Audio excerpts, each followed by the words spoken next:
Hi friends, બધાને મારા સત. તો આજે આપણે મેથી અને પાલકના પરાઠા બનાવીશું.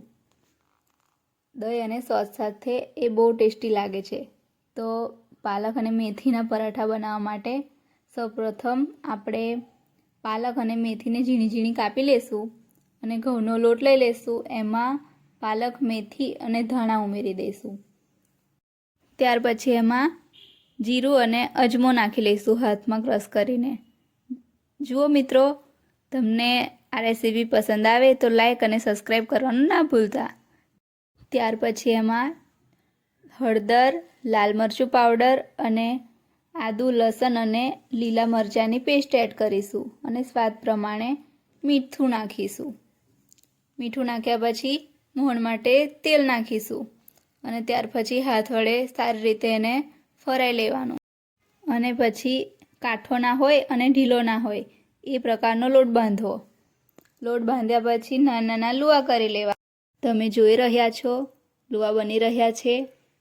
આ પ્રકારે લુઆ બનાવી દેવા.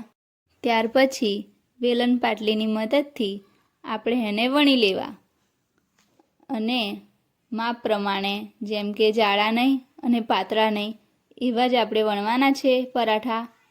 જેમ કે જોઈ રહ્યા છો તમે, મેં બતાવી રહી છું.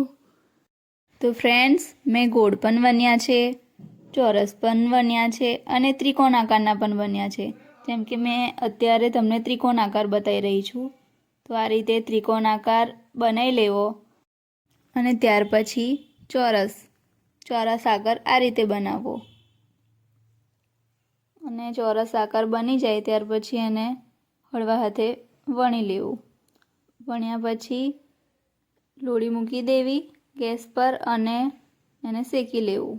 જેમ કે પરાઠા જોઈ રહ્યા છો તમે, બહુ ખૂબ જ સરસ બની રહ્યા છે.